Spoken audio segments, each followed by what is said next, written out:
নির্ধারিত দায়িত্ব পালন না করে বেসরকারি হাসপাতালে সেবা দিলে চিকিৎসকের লাইসেন্স স্থগিত সহ শাস্তিমূলক ব্যবস্থা নেওয়ার কথা জানিয়েছেন স্বাস্থ্যমন্ত্রী সরদার মোহাম্মদ সাখাওয়াত হোসেন। দুপুরে সচিবালয়ের সাংবাদিকদের এসব কথা জানান তিনি।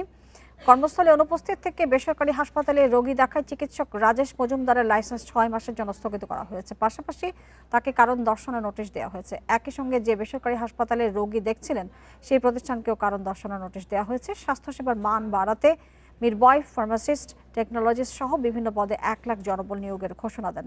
এদের 80% নারী হবেন বলেও জানান মন্ত্রী। বিকাশ পেমেন্টে 10,000 টাকার বেশি অফার। শপিং চলছে তো।